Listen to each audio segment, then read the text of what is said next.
Hey, this is Dave Negri with Contractor Secret Weapon, and today we have a really fun guest with us. We have Tom Hopkins, who we've had on the show before, and Tom has the reputation of being America's #1 how-to sales training with over 5 million salespeople and entrepreneurs and sales vendors on 5 continents have benefited from his live trainings, and he's perfected his selling skills during his 8-year real estate career, in which he received numerous awards. And in his last year selling real estate, he sold 365 homes, and that was pretty much by him, and average of 1 per day, and that's really something unheard of at that time, and it's not really done too much today without a huge, huge team.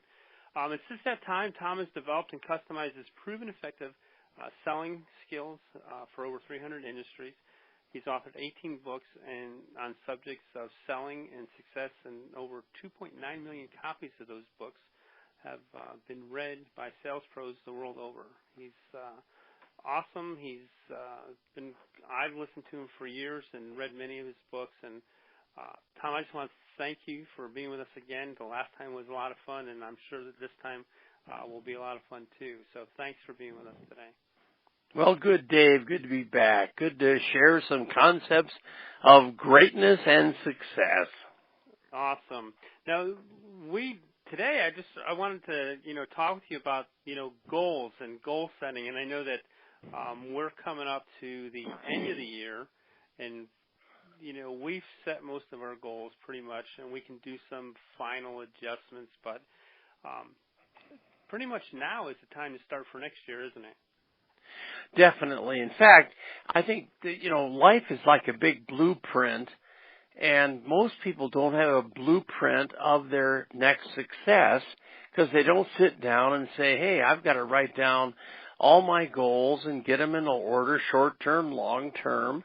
And, November, December are the goal-setting times to get your whole year of 2017 ready to go.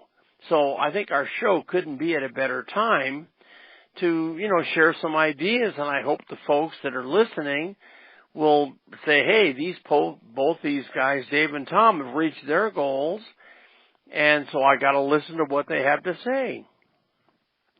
Yeah, that would be nice to have people listen to us, or more than they do now, right?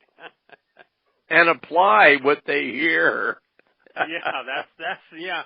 Hearing's the one thing, and applying's the other thing.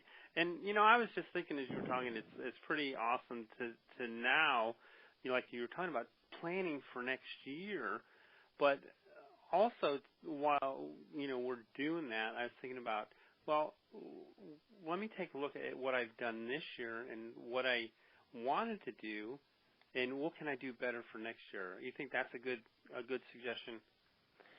Oh, definitely. In fact, Dave, I think people need to sit down and just maybe take an hour or two of total being away from everyone, and if they're married, with their spouse, and say, okay, here's what happened this last year. Here's what we made. Here's the income. Here's our profit. Here's our goals we reached. And then they have to really sit down and, like a blueprint, which is how you build a building. I mean, not a level of dirt is turned on a lot for a building without a blueprint in writing. They have to make their life's blueprint where they say, okay, here's what I want to have happen in 2017. And they have to get serious about putting it down in a writing format where they can look at it, visualize it, internalize it, and make it happen. So what would you say that is probably the biggest challenge in getting most people to actually take this on? Well, what's amazing is most people that are hearing this message spend more time planning the details of their 2-week vacation every year than the details of their long-term financial, emotional, physical, and spiritual success, which is such a shame. They need to really sit down and say, you know what, I've got to this year sit down and plan, set my goals, short-term, long-term, and actually do what I want to do. And my toughest challenge in life as an educator in success is to get people to commit to do it, not hear it, think it's great, but then go on and not do it. Yeah, so it's getting stuck in that rut of I always like to call it, you get caught in the weeds and you don't do anything except try to push through instead of planning it out. That's right. So it's just making yourself, basically setting an appointment with yourself to do it, like we always talk about, making an appointment with yourself to work on your business. This is one of those things that you want to set an appointment with to work Definitely. on your business also. Yeah. And even if it's, I think sometimes I think that I know for myself, I look back and I'm going, man, this could be a really daunting thing. But if I allot, a certain amount of time, let's say I'm going to take a half hour this week and a half hour next week until I get to what I actually want to do and lay out the plans and do it that way, I think, that makes it less of a daunting task, doesn't it? Oh, definitely. Small little steps to get the big steps. But most people don't take the little steps, and so the end result is not what they want to achieve. Yeah. Wow. And do you think, let me ask you this, do you think that a lot of people, and I know many years ago I would look at something, okay, I'm just going after that, and that's what I'm going to do. Do you think that maybe it's easier to go after what you want by figuring out what that is and then working backwards? Oh, definitely. I think you have to throw yourself based on your age. Like young people at 20, 25, they've got to kind of throw themselves into a 25 to 30-year goal-setting mentality for the long-term goal. And I think people in their 30s and 40s have to say, hey, I'm going to set a 20-year goal. But you have to start by putting something out there in the future that you can literally start building all your energy on. Like, what is your net worth going to be in 30 years? As an example, like right now, if I was 25 listening to this program, I would say 55, I want to have everything taken care of where I don't have to do a thing, and the money I make comes off the interest of the money I have, which is the kind of goal setting people need to do today. And like, say, for example, like if I was 25 right now, I'd say, okay, at 55, I want to have a net worth of this many millions that generate an interest rate based on an average return on mutual funds and investments to where I have a net worth coming in annually that comes back monthly to where, in a way, I'm living off the money my money makes. Now, most people don't think like this, Dave. They kind of think like, I want to make it tomorrow.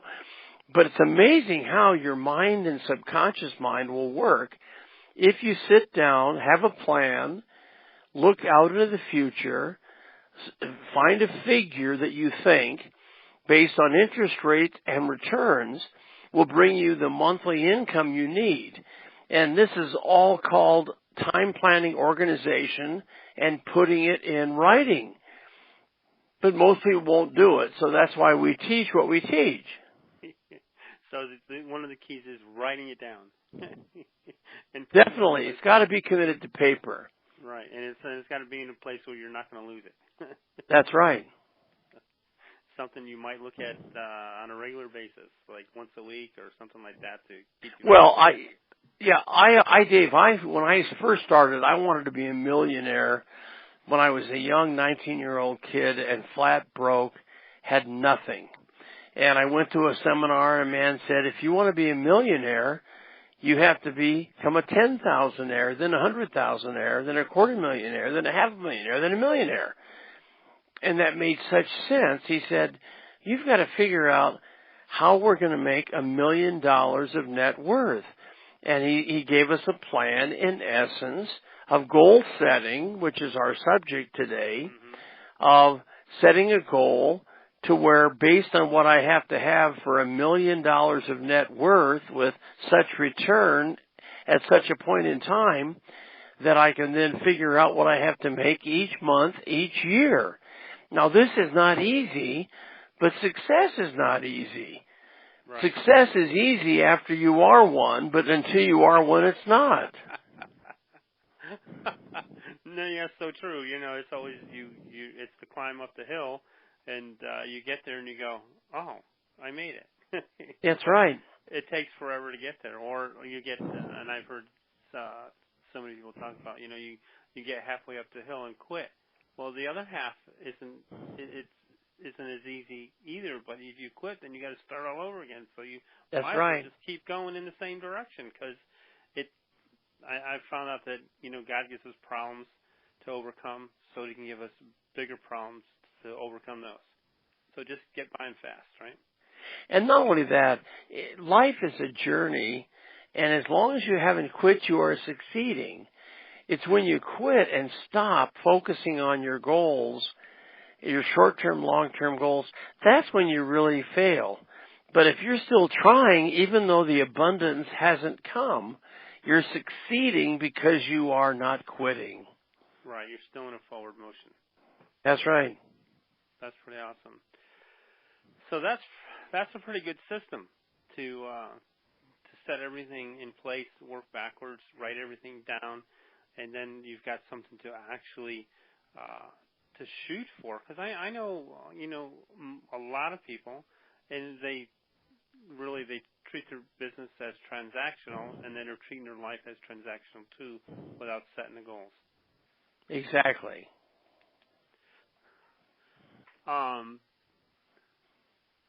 So what kind of advice would you give someone who's writing all this stuff down? They're starting in the path, and I think we covered it a little, but they get down on themselves for just not being where they want to be. They don't see the progress that they see themselves at. Let's put it that way. Well, I would say the first thing you have to do is you have to really look at where you're at today and where you can be tomorrow based on your opportunities to have income. Now, in other words, if you're on an hourly wage job, you're having someone pay you an income, you are limited as to what you can earn. Now, thus you have to decide what can I put away each week, each month, to start building enough to start investing to have a net worth. Now, you that are in commission selling, you need to set a goal as to, hey, how much can I make this year, this month, this week, to where I can invest the money into investments. And that's so critical that you get your money working as hard as you do. Mm-hmm. Because one of the keys to wealth is living off the money your money makes, but you can't do that till you make some money. So all this is back to goal setting. Sitting down, analyzing. Some people hearing us right now may have to say, you know what, the job I have right now does not allow me to make a lot of money. So what I have to do, number one, is make enough money where I can quit this job and go to work somewhere where I can make a lot of money. But people can't make a lot of money if they have no money.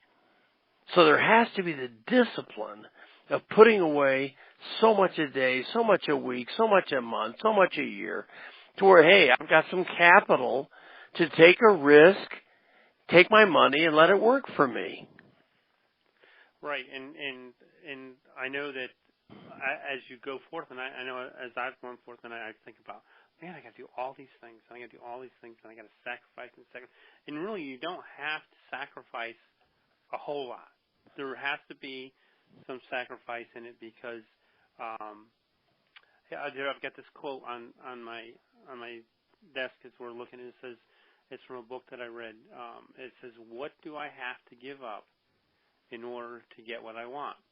No, it doesn't have to be huge, but it could be small bits and chunks. You know, it might not be, well, we're not going out to dinner this week. We're going to take that money and invest it or put it in an investment account. So, or to pay off our bills. whatever the case may be, to get you closer to your goal. And there's some other concepts too. The one is focus. You've got to find out where you want to be in the future and focus on it. You need to have that long-term goal and focus on it. But then you need to say, hey, I've got 84,600 seconds in a day. No one has any more. No one has any less. I've got to find a way to make sure I invest my time properly so that I can be productive to where I have the opportunity to generate income coming back to me. And, of course, you have to really sit down. And again, I said it earlier, I'll say it again.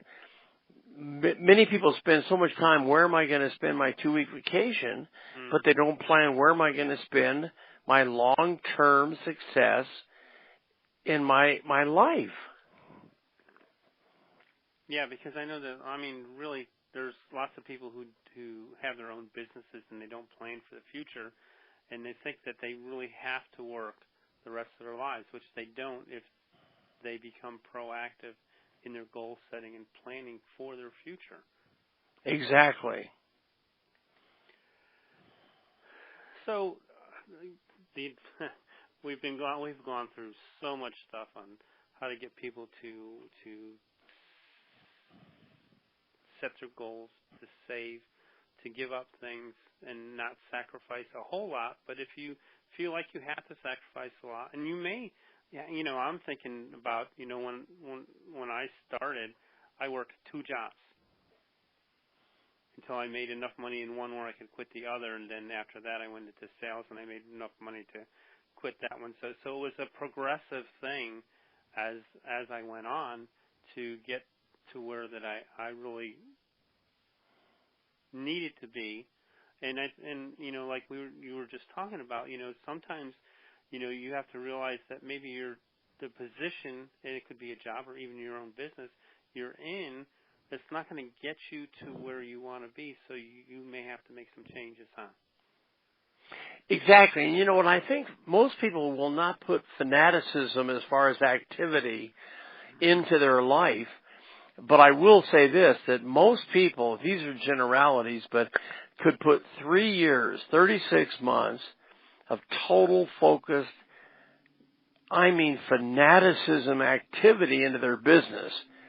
And they can build it to where they don't have to work that hard anymore. Mm-hmm. And that's one thing I did. My first 3 years in real estate, I took 3 days off. I had 3 Christmas days not in the office selling homes. Now that's fanatical, but because of that fanaticism, my 4th, 5th, 6th, 7th year, I sold more houses than anyone has ever sold, and thus that's why they come to see me. That's why they buy my books, my CDs, DVDs, because they go, no one can sell that many houses and not know how to sell. And selling is such a foundation, Dave, of our whole life. And I try my best, when I do interviews and I have people listening who aren't salespeople, to say, we're all selling. And those that seem to end with the most in life have moved other people to the right decisions through their abilities, their skills, communications, and so forth. Right. I know I had a conversation with a guy the other day. I was on a mastermind call, and he goes, I hate selling. And I go, explain it to me, please. He goes, well, it boiled down to that he really disliked making cold calls. And I go, that's a far cry from selling. They're 2 different animals. Selling is you've got a product and a service that people need and want and desire, and it's up to you to help them decide on whether working with you is the best fit. But cold calling is not selling. They're 2 different animals. No, in fact, one of the things I try to teach, Dave, is that you've got to realize if you chose the art of selling something for an income, you've got to prospect your way out of having to prospect, which means you got to say, you know what, I may have 2 years, 3 years of fanatical telephoning, prospecting, contacting, building referrals, building a financial base, Yeah. But you prospect your way out of having to prospect. But that means you have the guts to pick up the phone, handle the rejection, take the no's, to get all the yeses that will bring you everything in life you want. Right. Because you got to start somewhere to create that customer fan base that will become your salespeople for you. That's right. That's pretty awesome. This has really been awesome and interesting. I just want to thank you so much for sharing on goals and why we need goals and how to pursue goals. And so, Tom, how do our people get a hold of you again? Well, if they come to our website, tomhopkins.com, they'll see all of our stuff we do. And by the way, Dave, I'm having a beautiful seminar in Hawaii, and it's going to be in March. And most people don't have a chance to go to Hawaii, but they can come for a weekend event, tax deductible, the flight, the time to be in Hawaii. And so I hope they'll come to my website and say, I'm going to go see Tom for a weekend in Hawaii, March 10th and 11th. That would be super. That would be awesome because, hey, how many times do people say, I wish I could go to Hawaii, and now they can do it at the expense of their business? That's right. Tax it. Let the government take you to Hawaii. Instead of taking you to the hose, right?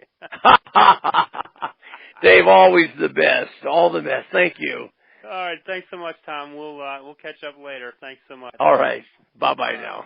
Hey, all right. Bye-bye. Hey, thanks for stopping by today and listening to my conversation with Tom Hopkins. He is such a gracious man and has so much wisdom to share. If you remember, a couple of weeks ago, I did a podcast with Ann Dickinson, and in the beginning of the podcast, we talked a little bit about business therapy. And the more that I got thinking about it, the more relevant that it actually seemed to be. Because I know there's a lot of times where we don't need coaching, we don't need a consultant, but we do need someone to sit down and listen to what we have going around in our head.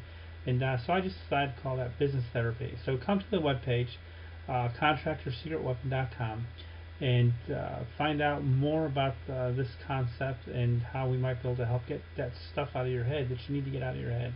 So have a great week, be profitable, and stay safe.